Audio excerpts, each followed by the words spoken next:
Ya, comenzamos. Dios santo, te agradecemos este tiempo que nos das. Te agradecemos por tu amor y tu misericordia, porque siempre eres bueno, porque siempre estás con nosotros y te pedimos que esta clase la puedas dirigir tú, Padre Santo. En el nombre de tu Hijo amado Jesucristo te pedimos que puedas guiarnos y poder compartir nuestras experiencias, porque lo que queremos es que nuestros hermanos puedan ser maestros en estos tiempos que hace tanta falta maestros, Señor. No queremos que la iglesia adolezca de personas preparadas que puedan enseñar a otros, tanto adultos como niños, Padre Santo. Lo pedimos en el nombre de tu Hijo amado Jesucristo, que nos bendigas en esta noche. Amén. Muy bien, hermanos. Vamos a hacer esta clase interactiva. Ya voy a estar preguntando constantemente y le pido que puedan estar abriendo sus micros, estar ahí atentos. Y vamos a empezar. El arte de enseñar. Hermanos, hay muchas definiciones para la enseñanza, pero una que engloba bastante es el arte, que es un arte, ¿no? Un arte es algo complejo, que necesita mucha creatividad. Entonces, nosotros tenemos que ser creativos a la hora de enseñar, no solamente cerrarnos en una sola cosa, ¿no? Entonces, de repente las metodologías antiguas de enseñanza eran algo muy, muy estricto, así, que tienes que aprender así, así, así, y era muy rígido, ¿no? Pero en esos tiempos se ha cambiado mucho esa forma de enseñanza, porque los tiempos cambian, ¿no?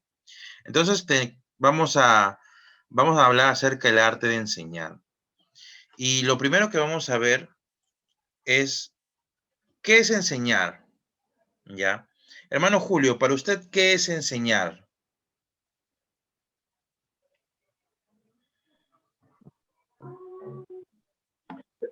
¿Me escuchas? Sí. Ya, ya. Buenas noches, hermano. ¿Cómo estás? Buenas noches. Bueno, para mí la enseñanza es poner en práctica las buenas cosas que van a ser útiles tanto en el presente como en el futuro. Muy bien. Ya, hermana Rosa, para usted, ¿qué es enseñar?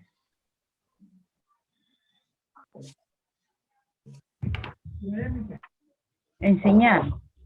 Es como se llama, compartir, ¿cómo se llama? Lo que uno ha aprendido, ¿no? Compartir lo que uno ha aprendido, lo que uno ha estudiado, ¿no? Tener conocimiento, primeramente, de lo que uno va como se... Ay, el hermano Héctor no deja hablar, hermano. Disculpen, recién ha llegado y quiere enchufarse de una vez, pero le digo que ya hemos comenzado. Que entre a la clase nomás, que entre a la clase. Ya, hermana, gracias. Hermano Humberto, Así es, hermano. Para usted, ¿qué es enseñar? Buenas noches, hermano. Buenas noches. Bueno, una enseñanza es algo positivo que uno puede compartir bien sea más que todo con el estudiante, ¿verdad? Pero también puede ser para los hijos, como un buen ejemplo. Es algo, las enseñanzas siempre deben impartirse en cosas buenas. Y el buen estudiante debe desechar lo malo, ¿no? Son experiencias, también pueden ser enseñanzas.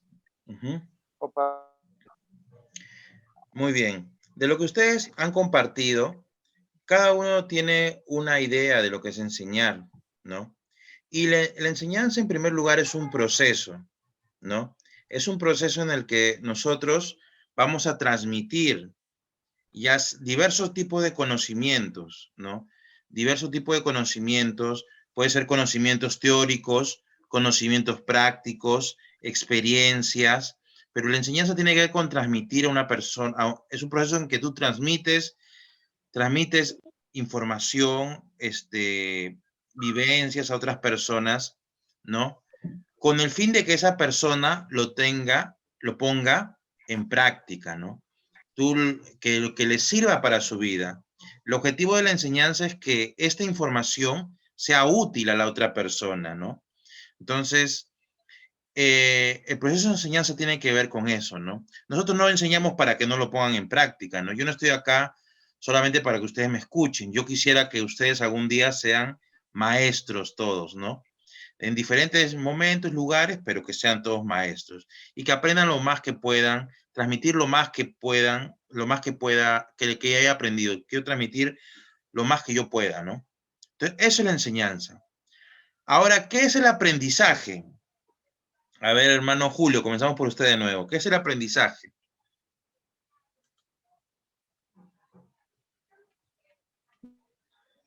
El aprendizaje. ¿Qué es aprender en general? ¿Qué es aprender? Aprender es tomar conciencia de lo que se dice y poner en práctica, averiguar, buscar, escudriñar, eso ponerlo y llevarlo a la práctica para mejorar así nuestra propia conducta. Ya, muy bien, gracias. A ver, hermana Verónica, ¿qué es aprender para usted?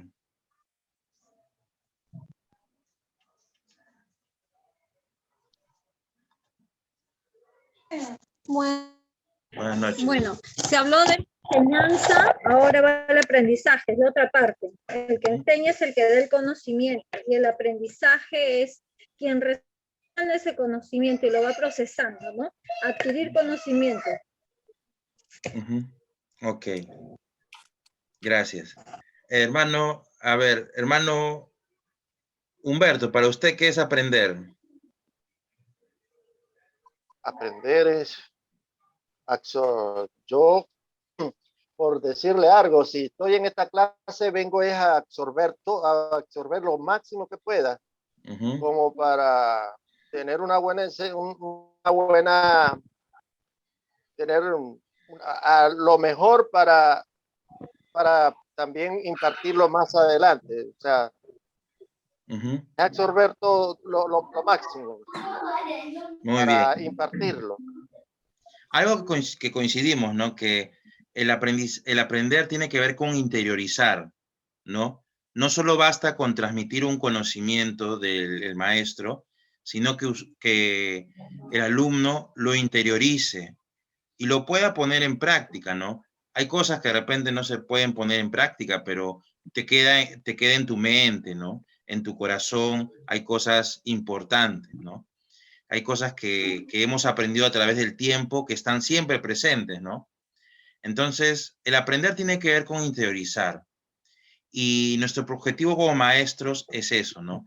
Que nosotros podamos enseñar de la mejor forma, usar los mejores métodos y que el alumno aprenda, no solamente que nos escuche. Y bueno, avancemos. ¿Dónde aprendemos cómo vivir la vida cristiana? ¿Ustedes qué piensan? A, B o C. Ahí dice A, en la escuela dominical y la escuela bíblica. B, en el hogar. O C, observando a otros creyentes y compartiendo con ellos. A ver, ¿quién me responde? A, B o C. A ver, repite la pregunta, por favor. ¿Dónde aprendemos cómo vivir la vida cristiana? A, en la escuela dominical y la escuela bíblica. B, en el hogar. C, observando a otros creyentes y compartiendo con ellos. En todo es un conjunto, pues. Porque si estamos hablando de vida cristiana, es de lo que nosotros aprendemos, de las enseñanzas, de la convivencia y lo que nosotros vamos desarrollando, eso en el lugar donde estemos, en la casa, donde el lugar nos encontremos. Muy bien, así es. nosotros, el proceso de aprendizaje en la vida cristiana no solamente es en la iglesia o en la escuela dominical o en la escuela bíblica, ¿no? Es en todo lugar que estemos, ¿no? En el hogar también aprendemos, tenemos que aprender, y también observando otros creyentes y compartiendo con ellos, ¿no? A veces pensamos que la enseñanza es la exclusividad de la escuela bíblica o la escuela dominical, y no es así, ¿no? En todo lugar vamos aprendiendo cómo debemos vivir la vida cristiana. Debemos aprender, absorber al máximo de conocimiento de todo lugar o de donde estemos y de toda persona cristiana con quien interactuemos, ¿no? Entonces debemos siempre tener eso en claro. Ahora, voy a leer un enfoque para ustedes y ustedes me van a decir si está bien, si es correcto este enfoque o es incorrecto, ¿ya? Está ahí en lo que estoy compartiendo, dice, una persona, este es el enfoque para el maestro, ¿ya? Una persona acepta el cargo de ser maestro de la escuela dominical. Tiene la visión de estar delante de los niños compartiendo una historia bíblica, llenando las mentes de los niños. Para estos futuros maestros hay 3 pasos: memorizar o dominar el libro del maestro, compartirlo al pie de la letra con los niños, pedir a los niños que repitan lo compartido. A ver, hermano Héctor, a ver si que está atento. ¿Está bien este enfoque o no que estoy mostrando? Podríamos decir que sí. Podríamos decir que sí. Sí, porque hay que compartir al pie de la letra las historias con los niños, memorizar, dominar los versículos, a enseñarles, pues, ¿no? Esto es de enseñar, ¿no? Compartiendo y trasladando todo lo compartido a la vida cotidiana, a lo que debemos hacer, para ir diciendo, para ir. Pero miren lo que dice, ¿no? Dice, tienen la visión de estar delante de los niños compartiendo una historia bíblica, llenando la mente de los niños, ¿ya? Usted ha dicho que puede ser, está bien. Hermano Humberto, ¿para usted es correcto este enfoque o no? La visión, sí. Sí, correcto. Ya. Ya. Muy bien. Entonces, hay errores en este enfoque. ¿Ya, hermanos? Hay errores. Ahora, ¿cuáles son los errores? ¿No? Primero, lo que hablamos hace un rato de aprender. Aquí, esta visión, que es tal vez una visión antigua que se tenía, de que está centrada en el maestro, ¿no? Porque solo se trata de que el maestro transmita conocimiento, pero no se verifica, solo se quiere que el alumno memorice, que lo repita, ¿no? Pero no hay un enfoque de cambio de vida, de que la palabra de Dios llegue a transformar la vida del alumno, ¿no? Entonces, el enfoque que queremos ver en estas clases es no solamente llegar a transmitir una historia, ¿no? O solamente explicar el versículo de una forma simple, sino llegar a interiorizar, a que el alumno, ya sea niño o adulto, llegue a interiorizar. Algunos siempre serán más sensibles que otros en ciertas circunstancias, ¿no? De repente, en una clase, un alumno fue el que más se identificó con esta clase, pero en la siguiente clase es otro alumno el que más se identificó, el que más interiorizó. Pero el objetivo es no solamente el transmitir datos, conocimientos, sino que ese niño o ese adulto, con esa información que hemos compartido, llegue a transformar su vida, ¿no? Entonces, tenemos que tener un enfoque correcto. Acá hay 2 pensamientos, ¿ya? Uno es el hecho de que yo sé algo de la historia bíblica no siempre transforma mi vida, ¿no? Hay mucha gente que sabe mucho de Biblia, pero vive incorrectamente, ¿no? Entonces, yo mismo era un niño que ganaba concursos bíblicos, ¿no? Cuando estaba en la IEP chiquito, ganaba mis concursos bíblicos, pero mi vida aún no estaba transformada, ¿no? Entonces, uno puede saber mucho de Biblia, pero lo importante es que la Biblia, la palabra de Dios, transforme nuestra vida.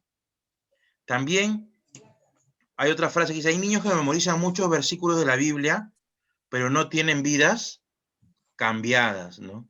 A mí me ha dolido hace poco escuchar a una persona que ha estado en la iglesia desde niño, ¿no? Y que manifieste que odia mucho a mucha gente, que tiene mucho odio por personas. No, yo no estoy hablando de nuestra iglesia, estoy hablando en general. A una persona que ha dicho, yo odio a tales personas, yo los odio, y los odia por mucho tiempo, ¿no? Y puede haber ido toda la vida a la iglesia, pero de repente no ha calado en su corazón, ¿no?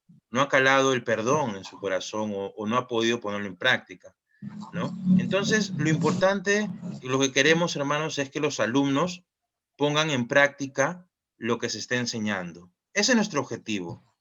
Y vamos a ir poco a poco diseñando nuestras clases, ¿no? Para llegar a ese objetivo. A ver, ahora hay dos ejemplos más. Diga, hermana Verónica. Juan, en cuanto a sí, lo que pasa es que hoy en día nosotros en las clases, las capacitaciones que se dan, y es que no es el tema de memorizar ni de contar una historia, porque eso lo pueden aprender en el colegio, con un curso de religión, con una historia, un cuento. El tema es que nosotros tenemos que desde el comienzo de la clase, ¿qué es lo que queremos lograr? ¿No? La enseñanza bíblica y la aplicación. Y ahí va todo lo que podemos nosotros narrar de distintas maneras la historia bíblica. Entonces, cuando podemos lograr llegar a eso, a lo que quiero llegar ahora, enseñar, evangelizar sobre un tema o a tocar un punto sobre un tema, lo que yo veo en mis niños, sean de la edad los más pequeños, los párvulos, o hasta los más grandes como adolescentes. Entonces ahí va direccionado, entonces ya no sería una historia bíblica o un cuento más, sino tengo que ir a la aplicación. ¿Qué es lo que yo quiero llegar con el versículo? Y todo va enlazado, todo va encadenado al propósito de la clase, desde la palabra que se inicia, desde el tema, desde la palabra que se usa al terminar la historia y pasar al verso, los juegos y todo eso. Gracias, hermano. Sí, poco a poco en esta clase vamos a ir viendo algunas cosas importantes para el diseño de nuestra clase, ¿no? Vamos a ver estos dos ejemplos, ¿ya? Y para diferenciar principios en estos dos ejemplos, si hay errores o no, ¿ya? Primer ejemplo, dice, Ana es una maestra que se esfuerza mucho. Cada día prepara algo de su lección, estudiando para narrar bien la historia bíblica, tener buenas ayudas visuales y mantener el interés de los alumnos. Los domingos, la hora de la clase queda corta porque ella ha preparado tanto y realmente le gustaría tener más tiempo para contestar las preguntas de sus alumnos y dejar que ellos participen, pero le es imposible, ¿no? Entonces, acá hay un primer ejemplo de una persona que tiene muchas ganas de enseñar, ¿no? Pero a veces la falta de planificación, la falta de elegir correctamente manejar bien los tiempos, hace que su clase no sea efectiva, ¿no? Entonces, cuando nosotros somos maestros, tenemos que planificar bien nuestro tiempo, porque cuando ustedes en un momento se capaciten en psicopedagogía, van a ver que las diferentes edades tienen diferentes tiempos que puedes captar su atención, ¿no? Entonces, también un adulto también a veces aburre, ¿no? Si en la misma prédica a veces algunos cabecean, ¿no? Ya algunos no aguantan más de media hora ya y están ahí cabeceando. Entonces, tenemos que ver las mejores maneras de poder llegar y de transmitir, enseñar a nuestros alumnos, ¿no? Acá hay otro ejemplo de otro tipo de maestro, ¿no? Dice, Jaime es un maestro que ama mucho a sus alumnos. Llega temprano a saludarles y conversa con ellos. Durante la semana prepara bien su lección y planea actividades de aprendizaje donde sus alumnos pueden participar en un drama, resolviendo preguntas o dialogando sobre un problema de la vida real. Sus clases requieren de mucha preparación porque él quiere que los niños aprendan a descubrir la verdad por sí mismos, ¿no? Entonces, Jaime planifica mejor sus tiempos, ¿no? Y por ejemplo, hay algo que para mí como maestro aprendí muchísimo que es importante, es llegar antes que tus alumnos. No llegar con la justa, llegar 5 o 10 minutos antes. Y siempre hay los que llegan temprano, ¿no? Siempre hay unos alumnos que llegan temprano y te pones a conversar, ¿no? Y ese contacto, ya sea adulto o niño, cuando tú le conversas, hay un mayor interés, ¿no? Muchas veces te prestan más atención cuando tú llegas temprano, ¿no? Y cuando tú tienes preparada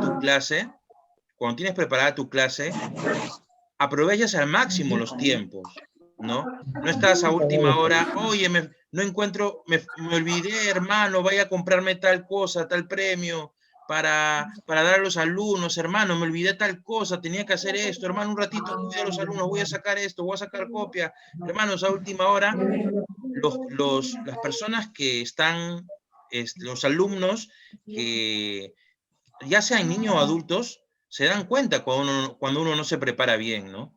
Cuando uno hace las cosas a última hora. Y si no hay seriedad de parte del maestro, tampoco los alumnos van a tener la misma seriedad, ¿no? Al principio pueden estar muy entusiasmados, pero si uno no planifica bien el tiempo que va a dar la clase, al final se pierde interés, ¿no? Se va perdiendo el interés y la atención. Entonces, hermanos, ahora nosotros tenemos que tomar conciencia que tenemos que ser los mejores maestros para dar un proceso de enseñanza, aprendizaje de la mejor manera, como para el Señor, ¿no? Y bueno, vamos a repasar algunos conceptos, ¿ya? Por ejemplo, que podemos irnos dando idea de lo que es la enseñanza. Ya hemos mencionado que la enseñanza es ayudar a otros a aprender, ¿no? En estos tiempos, la enseñanza moderna es ser un facilitador, o sea, que el mismo alumno descubra las cosas, ¿no? No solamente yo decirle lo que tienen que saber, ¿no? Sino que vayan descubriendo de por sí solos las cosas, ¿no? Las cosas que son importantes para su vida. Las verdades bíblicas deben irlas aprendiendo, descubrirlas por ellos mismos, sería lo mejor, ¿no? Entonces, por ejemplo, para los adultos, cuando se le enseñó el curso de repente del reglamento, ya varios compraron su reglamento, yo me acuerdo que ya varios empezaron a leerlo, y ya varios me hicieron preguntas cuando di el curso de reglamentos.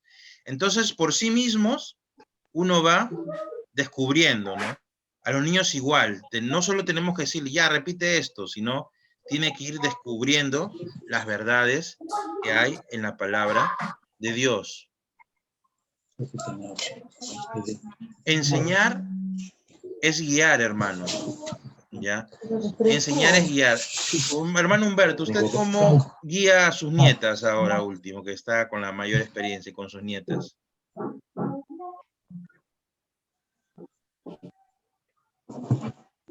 Prenda su micro, hermano.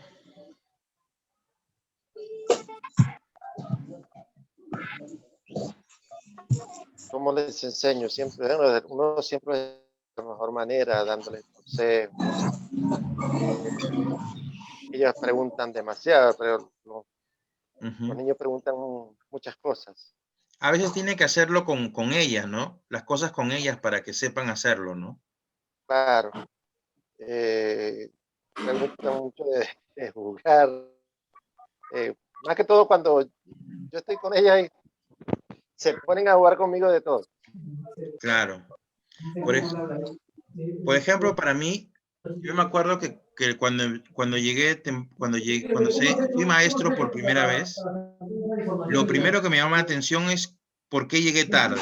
5 minutos tarde llegué. Entonces, cuando uno guía a otros y va a enseñarles que sean puntuales, uno tiene que ser puntual, porque los está guiando, ¿no? Uno tiene que ser el primero, ¿no? Entonces, el enseñar es guiar, estar delante de ellos haciendo lo mismo, enseñándoles con tu vida, ¿no?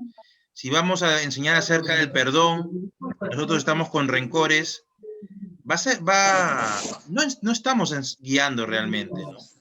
Nosotros tenemos que ser los primeros en perdonar, en pedir perdón, ¿no? Entonces, el maestro es un guía y el enseñar es guiar a otra persona, ¿no?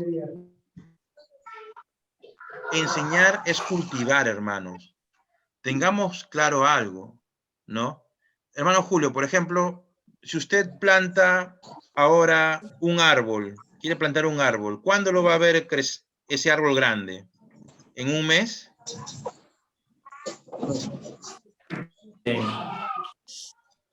En mucho tiempo, ¿no? Uy, se apagó el micro, hermano. Sí. Tendría que ir cuidándolo para de acá a un tiempo, no sé cuántos años, ya poderlo ver que crezca, desarrolle y cuidar de él, como dice, ¿no? Cuando se quiere el árbol torcer a un costado, tratar de ponerle algún soporte para que siga derecho. Y hermanos, el trabajo de la enseñanza a veces es a largo plazo. Hay cambios que se van a ir viendo en el tiempo, hay resultados en el corto plazo, pero también hay resultados en el largo plazo, hermanos. El trabajo cuando uno ha hecho una preparación a conciencia, lo ha puesto en las manos del Señor, el Señor ha bendecido tu trabajo de enseñanza, tu trabajo de maestro, va a haber un fruto. Tal vez no lo veas ahorita, pero va a haber frutos, ¿no?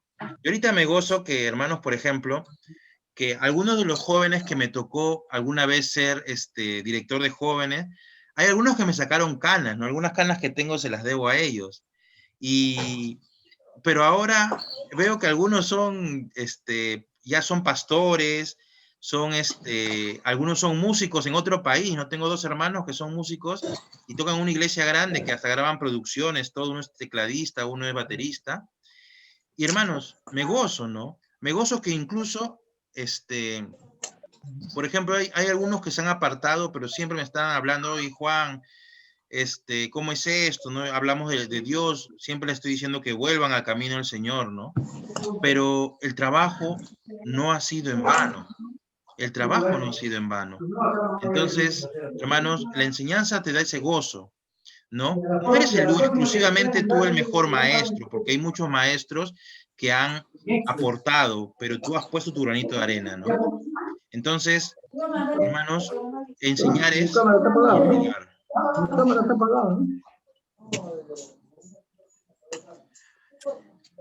Bueno, también enseñar, hermanos, es compartir vida, ¿no? Es compartir tu vida. Como el Señor Jesús, su enseñanza, hermanos, ¿cómo lo hacía? ¿Solo hablaba? Hermano Héctor, ¿cómo era la enseñanza del Señor Jesús? ¿Solo hablaba y hablaba y hablaba? No, no solo hablaba, él lo hacía con hechos. Él, por un ejemplo, tenemos que orar. Tenemos que orar. Él el primero en ponerse a orar. Mucha gente se quedaba dormida orando, pero él seguía. Y él reclamaba, inclusive, que debemos dirigir a Dios. Era una enseñanza que a veces se pierde, ¿no? En el cristiano se pierde el de orar. Así es, ¿no? Pero el Señor es grande, hermano. El maestro, cuando enseña, no solamente es lo que habla o la información que transmite. Lo que está haciendo es compartir parte de tu vida, ¿no? Compartir tu tiempo, compartir lo que eres y lo transmites a tus alumnos, ¿no? Entonces, para mí, cuando el reto siempre es ser una mejor versión de ti mismo, un mejor cristiano, ¿no? cambiar, no quedarte estancado. Yo no puedo ser el mismo cristiano de hace un año. Yo como maestro tengo que ser mejor.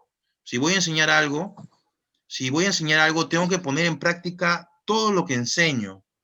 Tengo que aprender, tengo que hacer el esfuerzo. Es un gran reto. Cada vez que, hermanos, ustedes sean maestros, cuando ustedes sean maestros y enseñen algo, hermanos, vean como un gran reto por delante. Que ustedes, así como Cristo formó a los apóstoles o a los discípulos, y ellos eran llamados cristianos, es decir, pequeños Cristos, porque eran los discípulos de Cristo.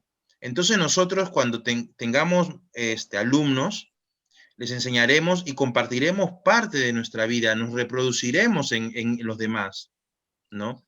Y por eso es que debemos practicar la palabra de Dios, ¿no? Practicar lo que vamos a enseñar. Es necesario, hermanos. Y bueno, finalmente, hermanos, enseñar es interpretar la Biblia. Hermanos, para nosotros poder enseñar la Biblia, que es nuestra herramienta principal, nosotros tenemos que manejarla bien, ¿no? Y para manejar bien la Biblia tenemos que también estudiar, no quedarnos con el conocimiento que tenemos.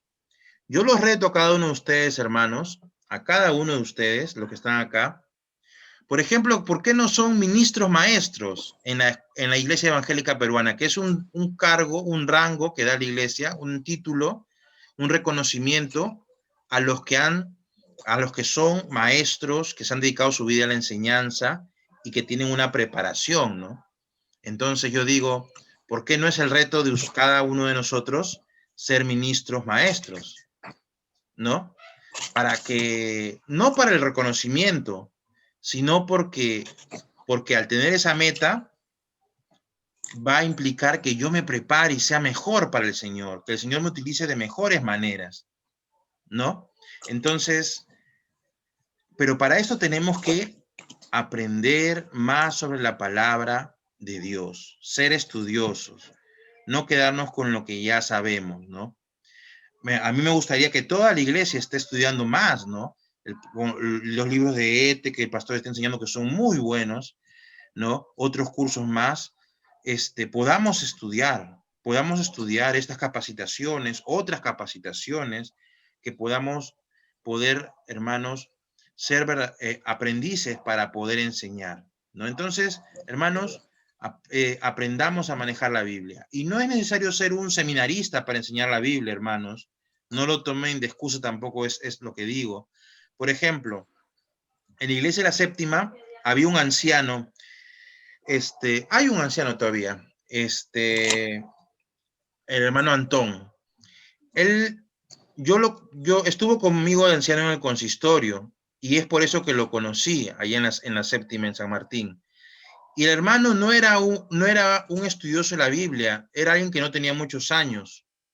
Pero cada vez que le tocaba compartir la palabra en algún culto, ni siquiera el culto domingo, o sea, el culto de oración o el culto de los varones, el hermano se iba a la iglesia y ahí tenían un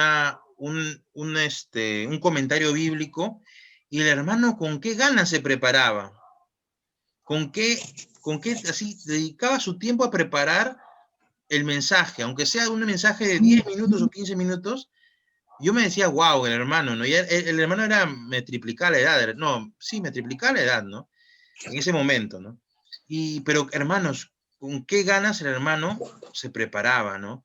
Y sin ser seminarista, para poder dar una clase, ¿no? De enseñar la Biblia. Entonces, hermanos, no subestimemos o no nos confiemos que ya sabemos, ¿no?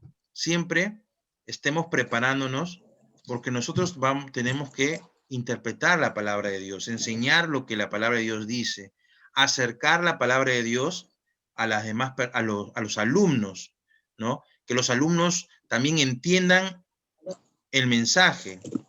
Nuestra tarea, hermanos, no es convencerlo. El que convence es el Espíritu Santo, ¿no? Nuestra tarea es llevar el mensaje así clarito, de la mejor manera, y ya que la persona, el Espíritu Santo convencerá y redarguirá y hará el cambio, ¿no? En los corazones, pero nosotros tenemos que llevar el mensaje, la enseñanza de la mejor manera para la vida de los demás, ¿no? Así que, hermanos, hemos repasado algunos puntos de qué es la enseñanza, ¿no? Es ayudar a otros a aprender, es guiar, es cultivar, es compartir vida, es interpretar la Biblia. Ahora, hermanos, vamos a hacer un pequeño ejercicio, ¿ya? Para completar la hora. Y vamos a Mateo 12, 9 al 14. Esta es una primera, no hagamos tesis sobre esto, ya solo es un primer ejercicio de poder escudriñar la Biblia, porque nos va a servir para la próxima clase, ¿ya? De la siguiente semana. Vamos a Mateo 12, del 9 al 14.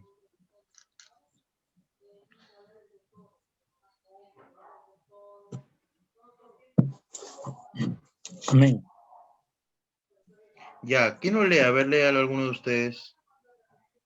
Amén, yo lo leo. Ya.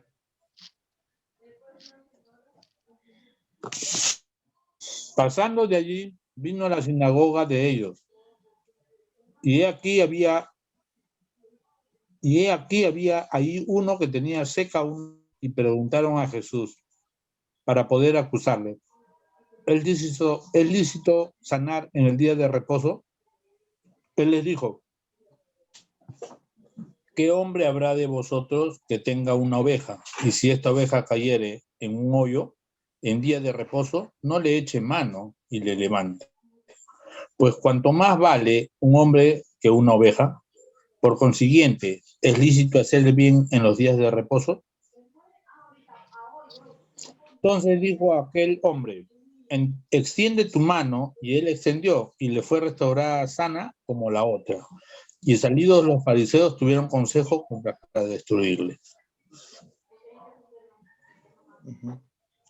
Amén, hermano. Muy bien. Ahora, a ver, el que quiera participar dice, primero, anote brevemente lo que dice la historia bíblica, ¿ya? En cortas palabras, ¿qué es lo que dice la historia bíblica? A ver, ¿quién dice? ¿Quién dice yo? Que Jesús sanó el día de reposo. Ya. Otra persona que... El fondo. Otro resumen así rápido de la historia, algunas ideas principales. Los fariseos lo que intentaban era dejar en mal a nuestro Señor Jesucristo ahí. Pero nuestro Señor Jesucristo lo manifestaba que la intención era hacer quedar mal al Señor en ese entonces, pero ya el Señor sabía las acciones con las que ellos venían. Muy bien. A ver, ¿alguien más? ¿Otra idea más? Vemos acá en el versículo 10 ya que los fariseos tenían las cosas que ordenó Moisés, que el sábado para él era sagrado, no podían hacer ningún bien a nadie. Entonces, y por eso, dice, le preguntaron para poderle acusar al Señor Jesús si era lícito sanar en el día de reposo. Querían buscar pretexto para acusarlos. Muy bien. Entonces, hermanos, si nosotros aplicamos la técnica de observación que hemos aprendido ya en nuestro curso de ET, podemos ver varias cosas, ¿no? Como ustedes han dicho, pero ustedes, por ejemplo, el versículo 9 dice, pasando de allí, ¿de dónde venían? ¿De dónde venía Jesús? Porque dice pasando de allí, ¿no? Y si vemos en el versículo 1 del capítulo, dice que Jesús estaba por los sembrados en un día de reposo, ¿no? Venía de un sembrado, de fuera de la ciudad, de los sembrados, ¿no? ¿Y de dónde entra? A la sinagoga, ¿no? Entra a una sinagoga. Entonces, en la sinagoga, ¿quién estaban? Los fariseos estaban en la sinagoga, ¿no? Entonces, y aquí había allí uno que tenía seca una mano y preguntaron para poder acusarle. Entonces, había una persona que estaba con la mano seca. Esa enfermedad, ¿es una enfermedad como una gripe o es una enfermedad permanente? Permanente. Claro, es una enfermedad permanente, ¿no? Y ¿ustedes quiénes creen que le preguntaron? Los fariseos. Claro, porque estaba en la sinagoga, los fariseos fueron los que le preguntaron, ¿no? ¿Y para qué lo preguntaron? Para acusarlo, ¿no? Entonces, la pregunta que le hicieron ¿es lícito sanar en el día de reposo? ¿Por qué le hicieron esa pregunta? Que estaban provocando. ¿Por qué? Ya, pero ¿por qué le preguntaron si es lícito sanar en el día de reposo? Porque Diga. en la antigüedad, o sea, bueno, en esos tiempos y en la antigüedad, el que faltaba a quebrar ese mandamiento, lo lapidaban. Ya. Incluso uno de los, no me recuerdo muy bien, pero hubo uno en ese entonces, hubo uno que estaba recogiendo leñas y le lapidaron a causa por el mismo Señor le dijo que lo lapidara, el mismo Dios. Ya. ¿Eso dónde dice, hermano? Sí, sí lo dice. Yo se lo voy a buscar y se lo voy a enviar. Ya, me lo envía. Pero ya, en esta clase, Hermano Juan. busquemos. No me equivoco, ten Héctor. Dígame, hermana. Hermano Juan. Los fariseos querían que Jesús quebrantara la ley. Ya. Porque le estaban provocando. Ya. Pero la pregunta, hermanos, de esta pregunta tiene que ver mucho la lección que ustedes van a enseñar, ¿no? Por eso es que ahí les estoy preguntando, ¿no? ¿De dónde sacan esa pregunta? Y cuando ustedes necesitan saber por qué le hacen esta pregunta, tienen que ver su diccionario, buscar referencias, ¿no? Y no era ilícito según la ley de Dios, sino era ilícito según la ley que los fariseos habían dado, ¿no? Los fariseos en el tiempo habían dado que no se puede hacer nada en el día de reposo, ¿no? Ni sanar, entonces ya se iban al extremo, ¿no? Entonces, por eso le están preguntando a Jesús si es lícito sanar, ¿no? Entonces, porque también, hermanos, en esos tiempos habían curanderos, siempre han habido curanderos, y un curandero si sanaba, cobraba su pequeña dádiva, ¿no? Entonces, y eso no era lícito, ¿no? Era un trabajo, y entonces era el día de reposo, ¿no? Entonces, hermanos, ahí hay muchas cosas profundas, pero ya, sigamos porque el tiempo nos apremia, dice. El 11 dice, él les dijo, ¿qué hombre habrá de vosotros que tenga una oveja y si esta cayera en un hoyo en el día de reposo, no le eche mano y la levante? Pues cuánto más vale una oveja, un hombre que una oveja, ¿no? Le dio ya una respuesta contundente Jesús. Entonces dijo aquel hombre, extiende tu mano, y a él le extendió y le fue restaurada, sana como la otra. Y los fariseos tuvieron consejo contra Jesús para destruirle. Muy bien, hermanos. Eso es así, a grandes rasgos, esa historia, ¿no? No estamos ahorita para profundizar todo lo que quisiéramos, ¿no? Pero, ¿qué podría significar la historia bíblica para el niño, hermanos? Una cosa es lo que pueda significar esta historia para nosotros, ¿no?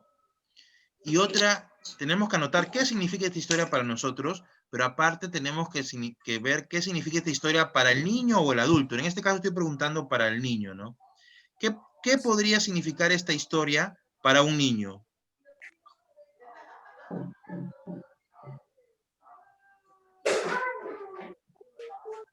¿Nadie?